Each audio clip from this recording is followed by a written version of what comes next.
জটিল সংখ্যা লেকচার 2। আজ হচ্ছে আমাদের জটিল সংখ্যার 2 নম্বর ক্লাস। যারা 27 ব্যাচ এর স্টুডেন্ট আছেন আপনাদের কিন্তু আমি 1 নম্বর ক্লাস নিচ্ছি। আমি বলছি যে আপনাদের কেবল সেকেন্ড ইয়ারে মানে আপনারা কেবল উঠছেন, বা কিছু কলেজ আছে যাদের পরীক্ষা কোনো মনে হয় শেষ হয় নাই, তো আপনারা উঠতেছেন। আপনাদের একদম আমি সেকেন্ড ইয়ার, সম্পূর্ণ সেকেন্ড ইয়ার আমি আপনাদের জন্য যত পর্যাপ্ত পরিমাণে যত ক্লাস লাগে আমি দিব। জাস্ট আমার কথা হচ্ছে যে আপনারা ক্লাস করবেন, করে কতটুকু শিখতে পারছেন সেটা আমাকে কমেন্ট করে জানাবেন।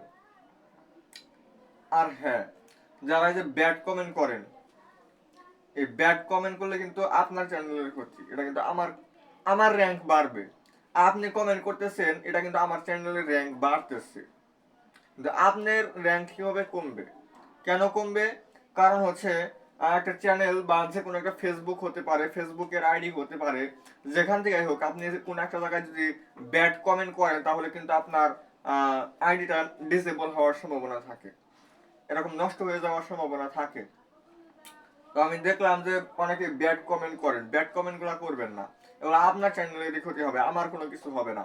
আমার ভিডিওতে একটা লাইক দিবেন, আমার রেঞ্জ বাড়বে, আমার হচ্ছে কি বাড়বে, ভিউজ বাড়বে, এটা আমার লাভ হবে। আপনি কমেন্ট করলে তো আমার ভালো। আমি ব্যাড কমেন্ট করতেছেন না ভালো কমেন্ট করছেন ওটা দেখার বিষয় না। আপনি কমেন্ট করছেন মানে আমার র্যাঙ্ক বাড়বে, আমার ভিউজ বাড়বে, আমার হচ্ছে ভিডিওতে লাইক বাড়বে। তো আপনারা আলতু ফালতু কমেন্ট করেন, তাতে আমার কোনো কিছু যায় আসে না। আমি এতটুকু আপনাদেরকে বললাম যে আপনারা ব্যাড কমেন্ট করেন আর ভালো কমেন্ট করেন, আমার হচ্ছে ভিউজ বাড়বে, শেষ, এটা শেষ। আরেকটা হচ্ছে এই যে একটা কমেন্ট এত বারবার আসবে কেন? আপনি একবার কমেন্ট করছেন, আমি দেখতে পাচ্ছি যে ট্রিপড দিয়ে ভিডিও করেন। এই ট্রিপড, এটা দিয়ে আমি অবশ্যই ভিডিও করব, এটা আমি অবশ্যই ভিডিও করব, এটা আর বারবার আমাকে কমেন্ট করে বলার কোনো প্রয়োজন নাই। আমি সুযোগ হলে শহরে গিয়ে আমি নিয়ে আসবো, এরপর হচ্ছে আমি ওটা দিয়ে ভিডিও করব। এখন আমি প্রচুর পরিমাণে ব্যস্ত, এখন আমি কোনো জায়গায় যাইতে পারতেছি না। এখন হচ্ছে আমার অ্যাডমিশন নিয়ে আমি চিন্তিত। অ্যাডমিশনটা শেষ হলে আর এখন আপনার যখনই ভিডিওটা কমেন্ট করবেন সাথে সাথে আপনি রেজাল্ট পাবেন। তো আমরা গতদিন হচ্ছে আর্গুমেন্ট নির্ণয় করা শিখছিলাম, মডুলাস এবং আর্গুমেন্ট। তবে আর্গুমেন্ট আমাদের প্র্যাকটিস করা হয়েছিল না, রাইট? আমরা হচ্ছে আর্গুমেন্ট আজকে প্র্যাকটিস করব, এবং হচ্ছে আমরা আজকে আরো নতুন নতুন জিনিস শেখার ট্রাই করব। আজকে আমাদের 2 নম্বর ক্লাসে ফার্স্ট যে জিনিসটা থাকবে সেটা হচ্ছে আর্গুমেন্ট নির্ণয় এবং হচ্ছে পোলার আকার। আর্গুমেন্ট আমরা নির্ণয় করব। দেখেন আমরা আর্গুমেন্ট নির্ণয় করি। আর্গুমেন্ট যেমন হচ্ছে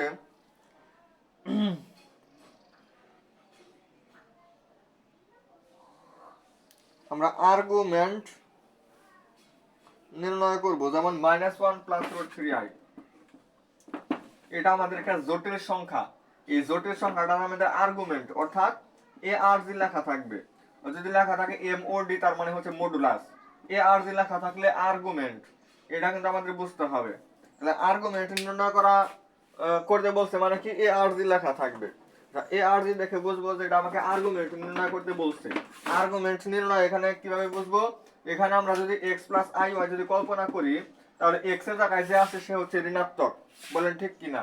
এক্স এর জায়গায় যে আছে সে ঋণাত্মক, আর ওয়াই এর জায়গায় যে আছে সে ধনাত্মক। তাহলে আমি বলছি এক্স এর জায়গায় যে থাকবে সে যদি ঋণাত্মক হয়, আর ওয়াই এর জায়গায় যে থাকবে সে যদি ধনাত্মক হয়, তাহলে আমাদের দ্বিতীয় চতুর্ভাগে অবস্থিত হয়। এটা কোন চতুর্ভাগে অবস্থিত হয়েছে? আমাদের দ্বিতীয় চতুর্ভাগে অবস্থিত। দ্বিতীয় চতুর্ভাগে আর্গুমেন্ট নির্ণয়ের ফর্মুলাটা কি ছিল? দেখেন এখানে কিন্তু আপনাকে ওইভাবে স্পষ্টভাবে বলে নাই যে এটা মুখ্য আর্গুমেন্ট নির্ণয় করো, না হয় সাধারণ আর্গুমেন্ট নির্ণয় করো। ওটা কিন্তু আমাকে বলে নাই। যেহেতু বলে নাই, আমি হচ্ছে মুখ্য আর্গুমেন্ট আগে নির্ণয় করি। মুখ্য আর্গুমেন্ট আমি নির্ণয় করব। আর যদি এমসিকিউ এর ক্ষেত্রে হয়, সেক্ষেত্রে আমি আগে মুখ্য আর্গুমেন্ট করবো। আর যদি দেখে না প্রত্যেকটা অপশনে আমাদের 2n পাই যোগ করা আছে, তাহলে আমি সাধারণ আর্গুমেন্ট নির্ণয় করব। আর সৃজনশীলের ক্ষেত্রে আমি অলওয়েজ মুখ্য আর্গুমেন্ট নির্ণয় করে দিয়ে আসা করব। তাহলে দ্বিতীয় চতুর্ভাগ যেহেতু আমাদের হবে pi minus tan inverse of y হচ্ছে এটা, x হচ্ছে আমাদের এটা পরম মান হবে। পাই মাইনাস tan ইনভার্স, এই পরম মান কি করে, এই মাইনাসকে উঠে দিবে। √3 আর নিচে যদি 1 দিন, নিচে 1 এর কোনো প্রয়োজন নাই, অর্থাৎ √3। তাহলে হচ্ছে পাই মাইনাস, তাহলে এটা নির্দেশ করে যে tan কত ডিগ্রি মান আসলে আমাদের এই √3। tan কত ডিগ্রি মান √3? আমরা জানি 60 ডিগ্রি। 60 ডিগ্রি মান কিন্তু √3 হয়, অর্থাৎ π/3। তাহলে আমাদের 3 থেকে 1 বাদলে হয় 2π/3। এই হচ্ছে আমাদের আর্গুমেন্ট নির্ণয়। তাহলে এই যে আমার এই জটিল সংখ্যাটা, এটা হচ্ছে আমাদের আর্গুমেন্ট বলতে কি বোঝায়, ধনাত্মক x অক্ষের সাথে এটা কত ডিগ্রি কোণ উৎপন্ন করে। তাহলে এই জটিল সংখ্যাটা হচ্ছে এই ধনাত্মক x অক্ষের সাথে 2π/3 অর্থাৎ 120 ডিগ্রি। 2π/3 হচ্ছে আমাদের 120 ডিগ্রি, এত ডিগ্রি কি করে, কোণ উৎপন্ন করে। আশা করি আর্গুমেন্ট বুঝতে পারছেন। তো আমরা সামনের দিকে আরো হতে ডিটেইলস জানবো, আমরা পর্যাপ্ত পরিমাণে যখন প্র্যাকটিস করব তখন আরো আপনারা বেশি বেশি পাবেন। এরপর আসেন পোলার আকার। পোলার আকার, পোলার মানে কি, পোলার মানে হচ্ছে আর এবং থিটা থাকবে। পোলার মানে কি থাকবে, আর এবং থিটা, অর্থাৎ জটিল সংখ্যা হচ্ছে আমাদের x প্লাস আই ওয়াই। আপনারা জানেন x ইকুয়াল হচ্ছে r cos থিটা লেখা যায়, y সমান হচ্ছে r sin থিটা লেখা যায়। তাহলে আপনি এই x এর জায়গায় r cos থিটা লিখবেন প্লাস i ইনটু y এর জায়গায় আপনি r sin থিটা লিখবেন। দুইটা জায়গা থেকে r কমন যায়।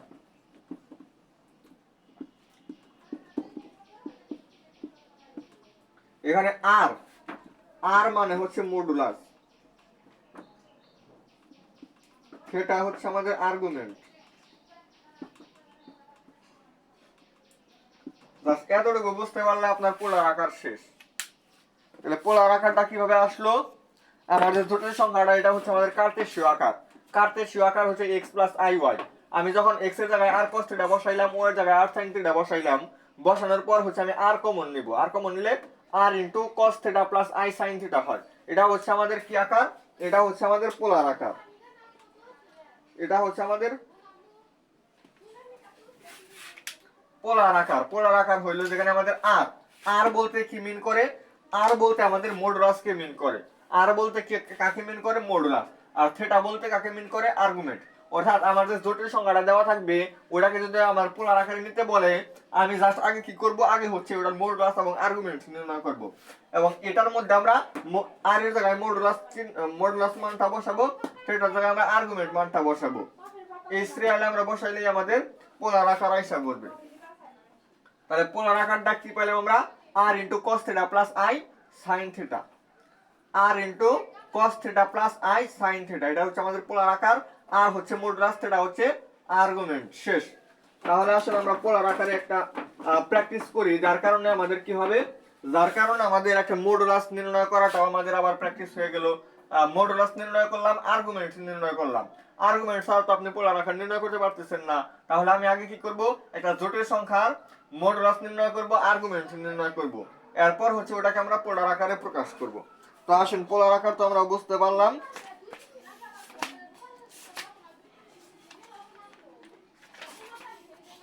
আচ্ছা, প্রশ্নের মধ্যে এখানে বলছে 9 - 5i, এটা একটা জটিল সংখ্যা। এটা যে একটা জটিল সংখ্যা, এই কথাটা কিন্তু ঠিক আছে। তো এই জটিল সংখ্যাটা কি বলছে, পোলার আকারে প্রকাশ করো। কি আকারে প্রকাশ করো, পোলার আকারে। তাহলে পোলার আকারে প্রকাশ করার জন্য আমাদের আর এর মান লাগবে। আর মানে হচ্ছে মডুলাস। মডুলাস হচ্ছে আমাদের জটিল সংখ্যাটা বাস্তব অংশের বর্গ প্লাস হচ্ছে কাল্পনিক অংশের বর্গ, এটাকে রুট করলে আমাদের মডুলাস পাওয়া যায়। 9 নং হচ্ছে 81 প্লাস হচ্ছে 5 5 25, 106, এটাকে রুট করা। এখন 106 কে কিন্তু রুট করা যায় না। 106 কি পূর্ণবর্গ সংখ্যা? 106 তো পূর্ণবর্গ সংখ্যা না। তাহলে এটাকে কি পূর্ণ রুট করা যাবে? করা যাবে না। আর এর মান আমাদের এটাই থাকবে। এরপর হচ্ছে আমাদের থিটা। থিটা কত হবে দেখেন, এটা হচ্ছে আমাদের x এর মান পজিটিভ, y এর মান নেগেটিভ, এরকম হচ্ছে। তো x এর মান যদি পজিটিভ হয়, y এর মান যদি নেগেটিভ হয়, তাহলে এটা কোন চতুর্ভাগে অবস্থিত হয়? চতুর্থ চতুর্ভাগে। চতুর্থ চতুর্ভাগের আর্গুমেন্ট হচ্ছে -tan inverse of y divided by x, অর্থাৎ 5 ডিভাইডেড বাই 9 আমি লিখতে পারি। কারণ এখানে পরম মান ছিল, পরম মান কি করছে, -5 কে 5 বানিয়ে দিচ্ছে। তো এটা হচ্ছে আমাদের আর্গুমেন্ট। এবার হচ্ছে আমাদের পোলার আকার কি, r into cos theta plus i sin theta. আর এর জায়গায় আমি এতটুকু লিখতে পারি, cos এখানে minus tan inverse of 5/9, minus tan inverse of 5/9, এটা আমি একটু কি করব, থার্ড ব্র্যাকেট দ্বারা আট করে দেব, এবং হচ্ছে প্লাস আই ইনটু সাইন, এই থিটার জায়গায় আমরা কি করব, মাইনাস টেন ইনভার্স অফ 5/9, এবং এই সম্পূর্ণটাকে আমরা সেকেন্ড ব্র্যাকেট দ্বারা আবদ্ধ করে দিব। দেখে তারা মনে হয় একটা কাজ করছে এখানে, কাজটা হচ্ছে তারা এই টেন কস, এটাকে কস ইনভার্সে হয়তো বা রূপান্তর করছে, রূপান্তর করে একটু কাটাকাটি করছে, এটা দেখি এরকম করছে কিনা।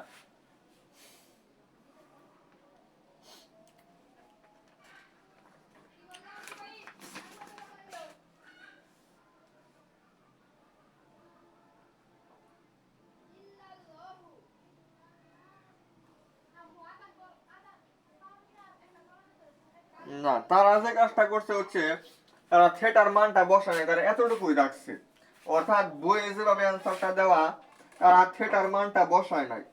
তারা কি করে নাই, থিটার মান বসায় নাই, মানে থিটার মান তারা বের করে নাই, থিটার মান বের করে নাই। আর এর জায়গায় শুধু রুট ওভার অফ 106 লিখছে, আর এখানে যা ছিল ওইটাই, cos theta plus I sin theta, এটাই অ্যান্সার। তো বই আসলে এটা এইভাবে অ্যান্সার আছে, তো আমি এইভাবে অ্যান্সারটা রাখলাম। তবে আপনারা এর আগে আমি যেটা করছিলাম, থিটার মান বের করে আপনি যদি মান বসান তাহলেও কিন্তু সারা কাটা দিবে না। আচ্ছা, পোলার আকার জিনিসটা আমরা বুঝতে পারলাম। এরপর হচ্ছে আমরা যে জিনিসটা আলোচনা করব, প্রত্যেকটা টপিক কিন্তু আমাদের খুবই খুবই গুরুত্বপূর্ণ। পোলার আকারের পরে হচ্ছে অনুবন্ধী।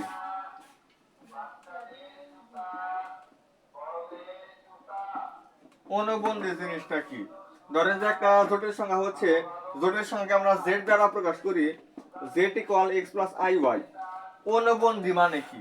অনুবন্ধী মানে হচ্ছে যে পদে আমার আই থাকবে, যে পদে আমার আই থাকবে, ওই পদের আগে যে চিহ্নটা আছে, যদি প্লাস থাকে তাহলে মাইনাস হবে, আর মাইনাস থাকলে প্লাস হবে।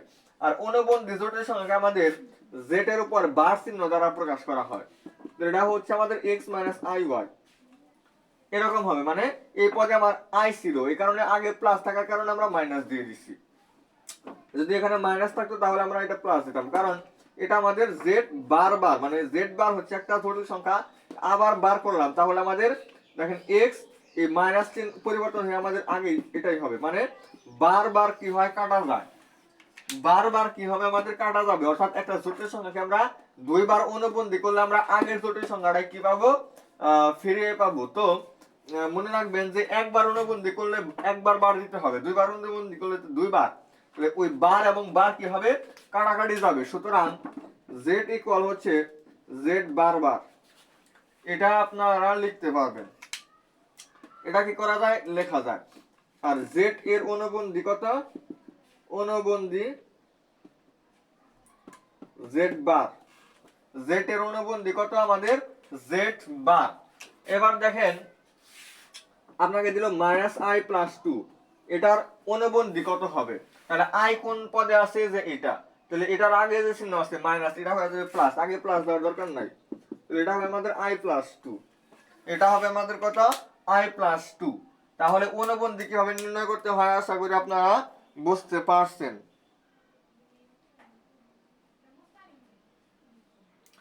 আচ্ছা, অনুবন্ধী সম্পর্কে আমাদের আরো যে সমস্ত আইডিয়া গুলো নিতে হবে, এই অনুবন্ধী জটিল সংখ্যাগুলা, জটিল সংখ্যার আমাদের ধর্ম, জটিল সংখ্যার ধর্ম,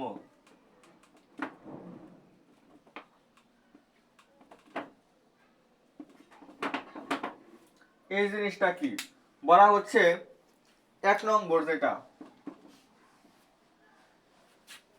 যদি দেখেন যে x মাইনাস আই ওয়াই একটা জটিল সংখ্যা, যার মান যদি হয় 0, x মাইনাস আই ওয়াই এটা একটা জটিল সংখ্যা, এই জটিল সংখ্যার মান হচ্ছে আমাদের 0, তার মানে হচ্ছে আমাদের x 0 y 0, দুটাই কত হবে আমাদের 0 হবে। এটা হচ্ছে আমাদের একটা ধর্ম। জটিল সংখ্যার একটা ধর্ম কি, একটা জটিল সংখ্যার মান যদি 0 হয় তাহলে বাস্তব অংশে যে থাকবে তার মানও 0 হবে, কাল্পনিক অংশে যে থাকবে তার মানও 0 হবে।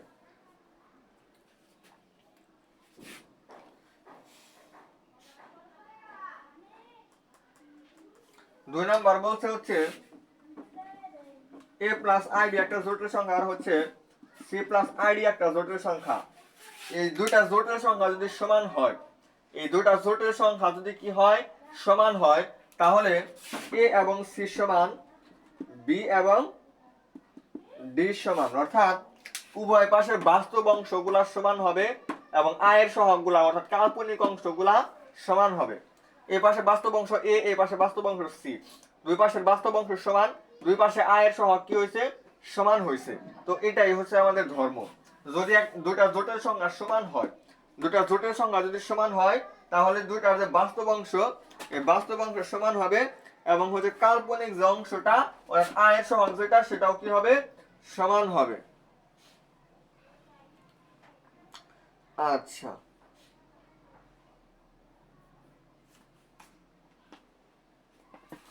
তাহলে দুইটা আপনারা বুঝতে পারছেন। 3 নম্বর যে জিনিসটা,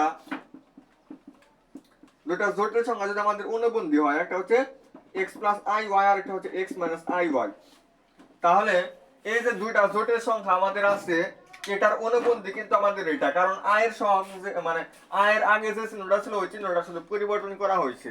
তাহলে এটা আর এটা হচ্ছে আমাদের অনুবন্ধী জটিল সংখ্যা। তো দুইটা অনুবন্ধী জটিল সংখ্যা যদি আমরা যোগ করি, দুইটা অনুবন্ধী জটিল সংখ্যা যদি আমরা যোগ করি, প্লাসের আই ওয়াই মাইনাসের এ ওয়াই কাটা 2x, তো একটা বাস্তব মানে x একটা বাস্তব সংখ্যা, যেহেতু বাস্তব সংখ্যার সাথে 2 গুণ করলে আমাদের কি হবে, বাস্তব সংখ্যা পাওয়া যাবে। আবার যদি আমরা গুণন করি x plus i y x minus i y, তাহলে a plus b into a minus b, এই formula a square minus b square x square minus i square y square, এরকম হয়। আপনারা মনে রাখবেন আই স্কোয়ার মানে হচ্ছে, আই মানে কি ছিল, root over of minus one, এটা আই মানে root over of minus one. এখন এই রুট যদি এর পাশে স্কোয়ার হয় তাহলে আই স্কোয়ার হচ্ছে মাইনাস ওয়ান এর সমান হয়। তো মাইনাস আর হচ্ছে এখানে মাইনাস, মাইনাসে মাইনাসে প্লাস, অর্থাৎ x square plus y square, এটাও একটা বাস্তব সংখ্যা হয়ে যায়। তো দুটা অনুবন্ধী জটিল সংখ্যা যদি হয়, দুইটা অনুবন্ধী জটিল সংখ্যা যদি আমরা যোগ করি তাহলে আমরা একটা বাস্তব সংখ্যা পাবো। আবার যদি আমরা ওই দুটা জটিল সংখ্যা যদি গুণন করি, গুণন করলেও আমরা একটা জটিল বাস্তব সংখ্যাই পাবো।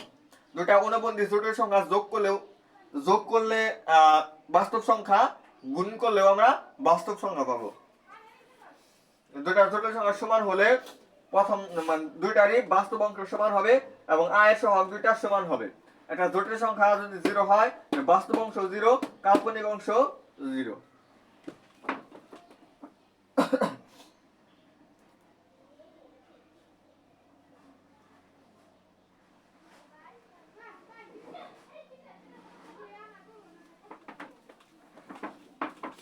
এরপরে হচ্ছে তাহলে এই ধর্মগুলা কিন্তু আমাদের মনে রাখতে হবে। এরপর 4 নম্বর বলছে যে দুইটি জটিল সংখ্যা যদি অনুবন্ধী না হয়, মানে দুইটা জটিল সংখ্যা অনুবন্ধী না, তার মানে একটা হচ্ছে a প্লাস আই বি আর একটা হচ্ছে c প্লাস আই ডি। এতক্ষণ আমরা অনুবন্ধী সম্পর্কে বলছিলাম যে দুইটা অনুবন্ধী জটিল সংখ্যা যদি আমরা যোগ করি, দুইটা অনুবন্ধী জটিল সংখ্যা যদি আমরা যোগ করি বা গুণন করি সেক্ষেত্রে আমাদের বাস্তব সংখ্যা পাওয়া যাবে। কিন্তু যদি অনুবন্ধী না হয়, অনুবন্ধী না, এমন দুটা জটিল সংখ্যা যদি আমরা যোগ করি, এমন দুটা জটিল সংখ্যা যদি যোগ করি, যোগ করলে জটিল, যোগ করলে কি পাওয়া যাবে, জটিল পাওয়া যাবে। এরপর হচ্ছে এখানে খুব সুন্দর ভাবে লেখা আছে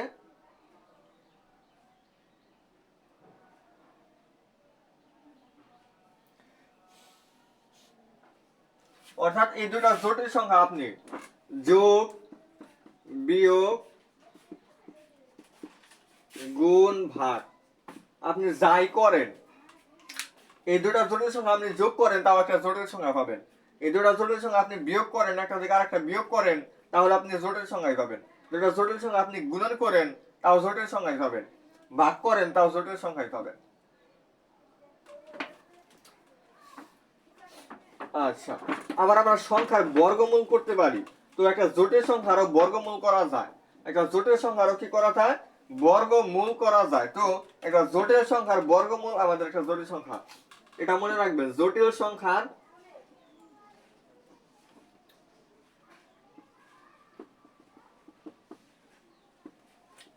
বর্গমূল জটিল সংখ্যা।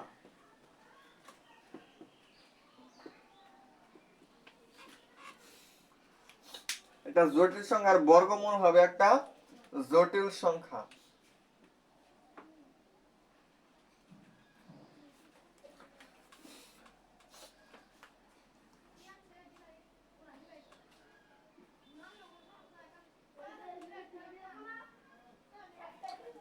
এরপর হচ্ছে আমাদের যে বর্গমূল আমরা নির্ণয় করব, এই বর্গমূল নির্ণয় করার আমার একটা শর্টকাট আছে। বর্গমূল নির্ণয় করার আমার একটা শর্টকাট আছে। একটা জটিল সংখ্যার বর্গমূল নির্ণয় করার যে শর্টকাটটা, এই শর্টকাটটা আপনারা অবশ্যই এমসিকিউতে ইউজ করবেন। আর সৃজনশীলে কিভাবে একটা জটিল সংখ্যা আসলে নির্ণয় করা যায়, যে একটা জটিল সংখ্যার বর্গমূল কিভাবে নির্ণয় করা যায়, এটা কিন্তু আমার এমসিকিউতে আমরা প্র্যাকটিস করতে পারবো, মানে অ্যাপ্লাই করতে পারবো, কিন্তু সৃজনশীলে আমরা শর্টকাট অ্যাপ্লাই করতে পারবো না। শর্টকাটটা হচ্ছে আমরা x প্লাস i একটা জটিল সংখ্যা নিব, তাহলে এটার মোট কত হয়, মোট মানে হচ্ছে মডুলাস। মোট হচ্ছে আমাদের root over of x square plus y square. তো আমরা root over of x square plus y square থেকে এটা বাস্তব অংশ বাদ দিব, ডিভাইডেড বাই 2 করব, এটাকে বর্গমূল করব, প্লাস হচ্ছে i into root over of আমাদের যে মডুলাস, এই মডুলাসটা আমরা লিখবো, এখান থেকে আমরা কাল্পনিক অংশ বাদ দিব, ডিভাইডেড বাই 2 করব, আর সম্পূর্ণটার উপর আমাদের রুট থাকবে। এটা হচ্ছে আমাদের কি একটা জটিল সংখ্যার বর্গমূল নির্ণয় করার শর্টকাট। মানে আমাদের যে জটিল সংখ্যাটা থাকবে, এটার হচ্ছে আমাদের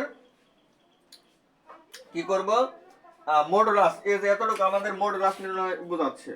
তো মডুলাস নির্ণয় করতে হবে। একবার হচ্ছে আমরা মডুলাস থেকে বাস্তব অংশ বাদ দিব, বাদ দিয়ে 2 দ্বারা ভাগ করব, ভাগ করলে যেটা আসবে ওটার বর্গমূল করব। তো এটা আমাদের আসবে হচ্ছে বাস্তব অংশ। আর পর হচ্ছে মডুলাস থেকে আমরা কাল্পনিক অংশ বাদ দিব, 2 দ্বারা ভাগ করব, করার পরে যেটা আসবে ওটার বর্গমূল করব, করলে যেটা আসবে ওটা হচ্ছে আমাদের আই, মানে ওটার সাথে আমরা আই গুণন করলে আমরা কাল্পনিক অংশ পাবো। তো আসেন আপনাদেরকে আমি শর্টকাটে 2 একটা বর্গমূল নির্ণয় করা দেখাই। তাহলে আমাদের কি হবে,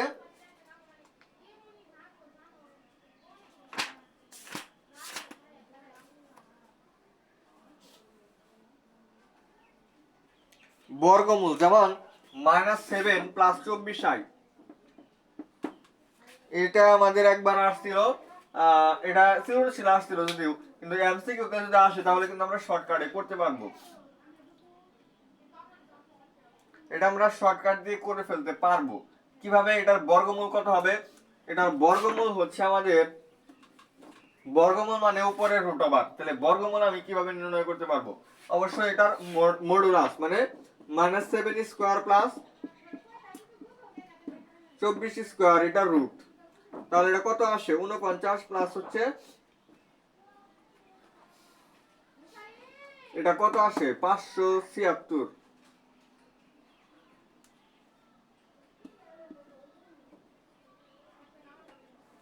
576 আসে। এটা দেখি 24 ইন্টু 24,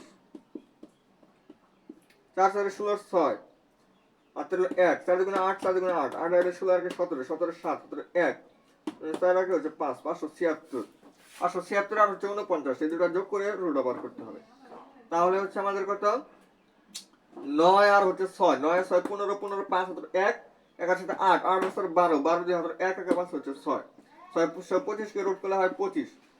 তাহলে মডুলাস কত আসলো আমাদের, মডুলাস আসলো হচ্ছে 25। মডুলাস নির্ণয়টা তো আপনারা বুঝতে পারছেন, বাস্তব অংশের বর্গ প্লাস কাল্পনিক অংশের বর্গ করার পর এটা রুট, রুট করলে যে মানটা আসলো সেটা আমাদের মডুলাস।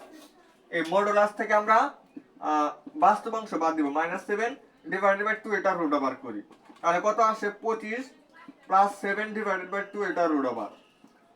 তাহলে 25 আর 7 যোগ করলে হয় 32, 32 কে 2 দ্বারা ভাগ করলে হয় 16, 16 কে রুট করলে হয় 4। তাহলে আমাদের এটা কত পাইলাম 4। আর হচ্ছে 25 থেকে আমরা কাল্পনিক অংশ বাদ দেব, কাল্পনিক অংশ হচ্ছে 24। 25 থেকে 24 বাদ দিলে হয় 1, 1/2, তাহলে হয় 1/√2।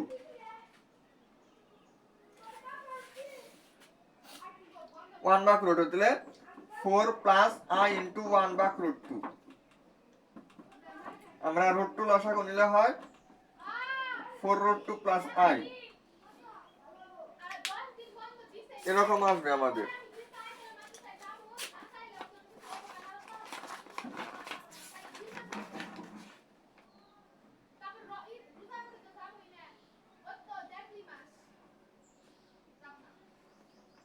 অ্যান্সার বল দেওয়া নাকি? -7 প্লাস 24i, -7 প্লাস 24i, তাহলে -7 কে স্কয়ার করলে হয় 49 প্লাস 24 কে স্কয়ার করলে হয় 576, দুটা যোগ করলে 625, রুট করলে হয় 25, 25 আর 7 হচ্ছে 34,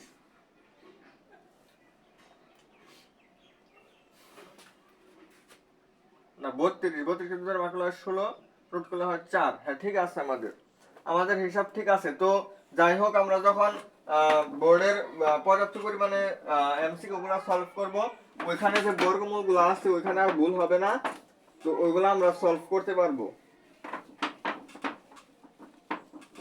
আমরা জাস্ট একটু শুধু দেখলাম, মানে দেখানোর ট্রাই করলাম হচ্ছে বর্গমূল কিভাবে নির্ণয় করতে হয় বা শর্টকাটে কিভাবে বর্গমূল নির্ণয় করা যায় সেটা। দুইটি জটিল সংখ্যার যোগ, বিয়োগ এবং গুণের প্রতিরূপ।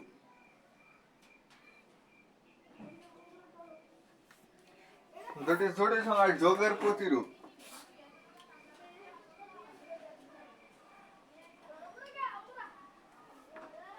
এই যোগের প্রতিরূপ, বিয়োগের প্রতিরূপ এগুলো আমাদের প্রয়োজন নাই।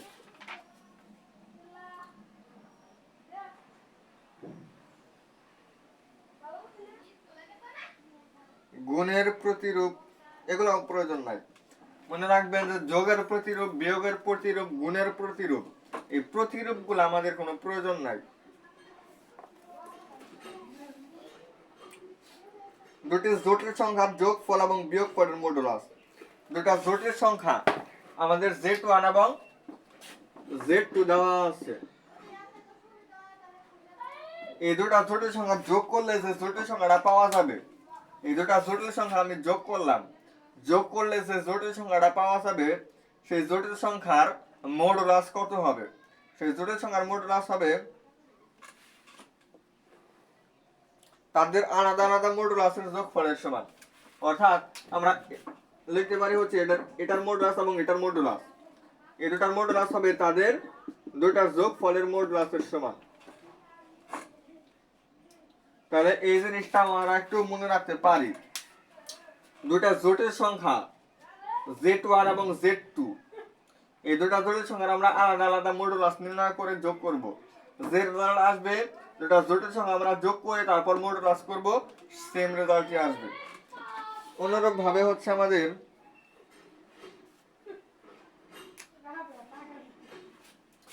z1 modulus minus z2 modulus, এটা হবে আমাদের z1 মাইনাস z2 এটার মডুলাস। অর্থাৎ দুটা জটিল সংখ্যার আলাদা আলাদা মডুলাস, এর বিয়োগফল তাদের বিয়োগফলের মডুলাসের সমান হবে।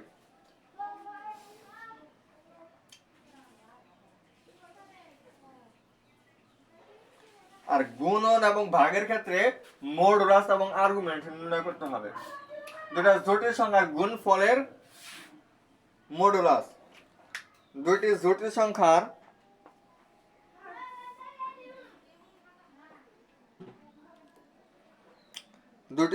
সংখ্যার গুণফলের মডুলাস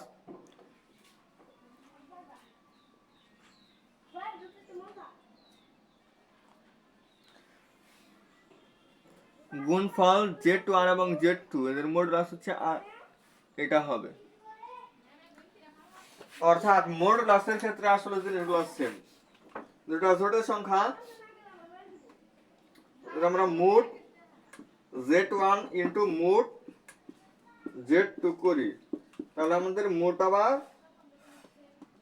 Z1 Z2, অর্থাৎ আমার ভাগের ক্ষেত্রে হবে মোট Z1 ডিভাইডেড বাই মোট Z2, এটা হচ্ছে আমাদের মোট Z1 ডিভাইডেড বাই Z2। তাহলে এটা হচ্ছে জটিল সংখ্যাগুলো খুব সুন্দর একটা ধারণা, যে দুটা জটিল সংখ্যা যদি আমরা আলাদা আলাদা ভাবে মডুলাস নির্ণয় করি, আলাদা আলাদা ভাবে মডুলাস নির্ণয় করে যদি দুটা গুণন করি, তাহলে যে রেজাল্ট আসবে, আমরা দুটা জটিল সংখ্যা গুণন করে যে জটিল সংখ্যাটা আসলো ওটার মডুলাসও সেম জিনিসটাই আসবে। দুটা জটিল সংখ্যা আমরা আলাদা আলাদা ভাবে আর্গুমেন্ট নির্ণয় করব, আলাদা আলাদা ভাবে আমরা আর্গুমেন্ট নির্ণয় করব, যে রেজাল্ট আসবে একটা জটিল সংখ্যা যে আরেকটা জটিল সংখ্যা আমরা ভাগ করব, ভাগ করলে যে জটিল সংখ্যা আসবে ওইটার মডুলাসও সেম হবে। এবং ভাগ করার বিষয়টা আমরা আগামী দিন দেখব, ভাগ করার বিষয়টা আমরা আগামী দিন দেখব। কিন্তু আর্গুমেন্টের ক্ষেত্রে হচ্ছে আমাদের দুটা জটিল সংখ্যা যদি দেখেন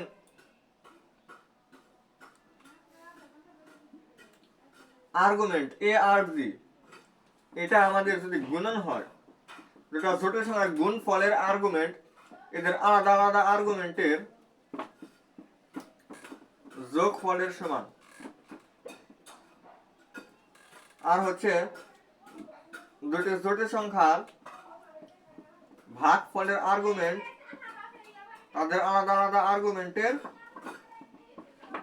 বিয়োগফলের সমান। এই দুটো আমাদের খুবই খুবই ভেরি ভেরি স্টার দিতে হবে। এগুলা এই দুটা হচ্ছে আমাদের স্টার। দুটা জটিল সংখ্যার গুণফলের আর্গুমেন্ট তাদের আলাদা আলাদা আর্গুমেন্টের যোগফলের সমান, দুটা জটিল সংখ্যার ভাগফলের আর্গুমেন্ট তাদের আলাদা আলাদা আর্গুমেন্টের বিয়োগফলের সমান। এই দুটা হচ্ছে আমাদের খুবই খুবই স্টার, আর এগুলো আমরা একটু মনে রাখতে পারি, বাট এগুলো এতটা ইম্পর্টেন্ট না।